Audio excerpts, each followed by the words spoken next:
Te damos la bienvenida a un nuevo audio de la hora silenciosa de Palabra de Vida, donde líderes alrededor del mundo compartirán con nosotros. El día de hoy escuchamos a...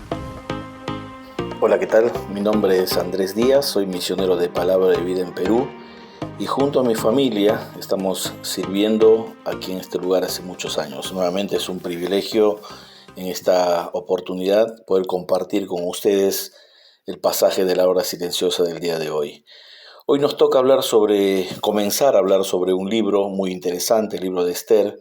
Es el segundo libro que tiene el nombre de una mujer. Primero está Ruth y ahora Esther. Y es interesante porque en este libro no se menciona en sus 10 capítulos a Dios, no se menciona ningún tipo de actividad religiosa, ¿no? Y es interesante también ver en cada línea, en cada historia, en cada acontecimiento, ver la mano de Dios. Así que Dios está presente en cada actividad que sucede. La historia comienza en los días del rey Asuero.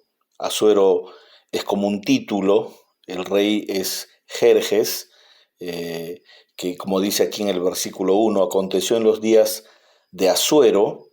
El Asuero que reinó desde la India hasta Etiopía tenía un reino muy grande, así que él era el que gobernaba todo ese territorio sobre 127 provincias, que en aquellos días cuando fue afirmado el rey Asuero sobre el trono de su reino, el cual estaba en Susa, capital del reino, en el tercer año de su reinado hizo banquete a todos sus príncipes y cortesanos, teniendo delante de él a los más poderosos de Persia y de Media, gobernadores y príncipes de provincias, para mostrar las riquezas de la gloria de su reino, el brillo y la magnificencia de su poder, por muchos días. La fiesta duró 180 días, 6 meses, y cumplidos estos días, hizo el rey otro banquete por 7 días más en el patio del huerto del palacio real, a todo el pueblo que había en Susa, capital del reino, desde el mayor hasta el menor. El pabellón era de blanco, verde y azul, tendido sobre cuerdas de lino y púrpura, en anillos de plata y columnas de mármol, los reclinatorios de oro y de plata, sobre losado de pórfido y de mármol y de alabastro y de jacinto, y daban a beber en vasos de oro y vasos diferentes unos de otros, y mucho vino real, de acuerdo con la generosidad del rey. Y la bebida era según esta ley, que nadie fuese obligado a beber, porque así lo había mandado el rey a todos los mayordomos de su casa, que se hiciera según la voluntad de cada uno. Asimismo, la reina Vasti hizo banquete para las mujeres en la casa real del rey Asuero. El séptimo día, estando el corazón del rey alegre del vino, mandó a Mehumán, Vista, Jarbona, Bicta, Abacta, Setar y Cercas, 7 eunucos que servían delante del rey Asuero, que trajesen a la reina Vasti a la presencia del rey con la corona regia, para mostrar a los pueblos y a los príncipes su belleza, porque era hermosa. Mas la reina Vasti no quiso comparecer a la orden del rey enviada por medio de los eunucos, y el rey se enojó mucho y se encendió en ira. Este es el pasaje que nos toca meditar en esta mañana.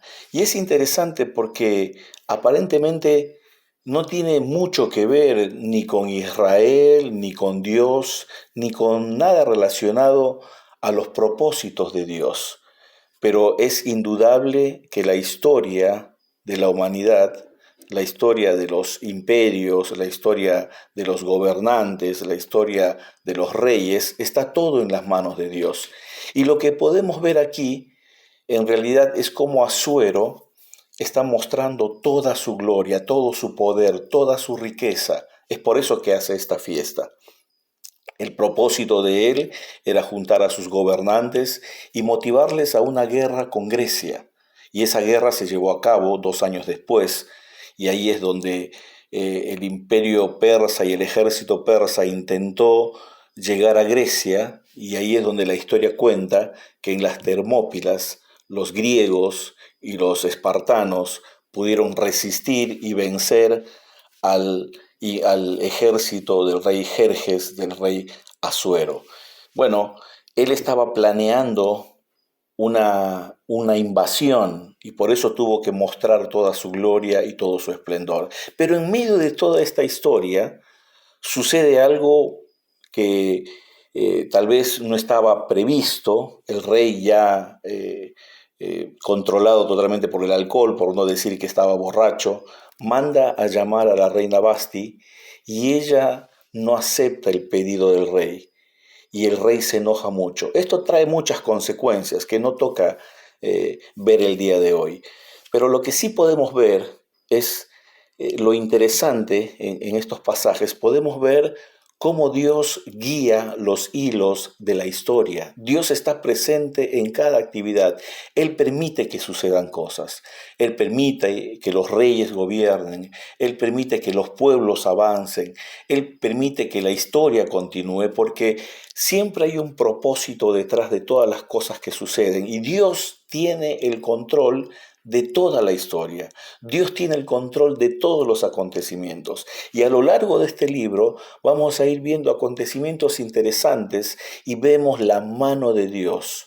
Otros lo llaman la providencia de Dios. Esto es la presencia de Dios en hechos históricos, en hechos que tal vez uno no ve que Dios está obrando, pero que a través de estos acontecimientos Dios va a proteger a su pueblo.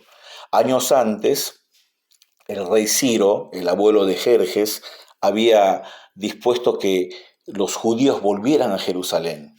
Miles de ellos volvieron, pero muchos se quedaron ahí en Babilonia, en Susa.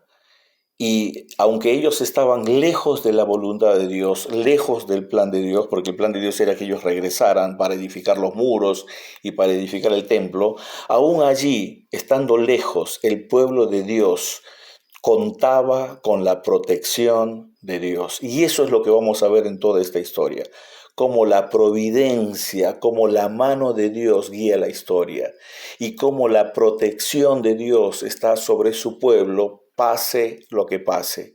Y esto es interesante porque así es Dios. Dios cumple sus propósitos y Dios cumple sus promesas. Y eso es lo que podemos ver en este libro. Dios cumpliendo su propósito a través de la historia, Dios cumpliendo su propósito en su pueblo, Dios protegiendo a su pueblo, Dios cuidando y cumpliendo con sus promesas de cuidado a un pueblo que vivía lejos de él.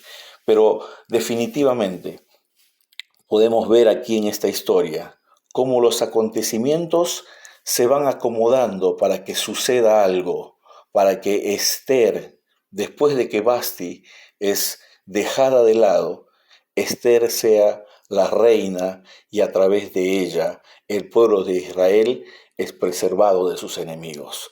Dios tiene el control de la historia. Los hombres no hacen la historia de la humanidad. Dios tiene el control.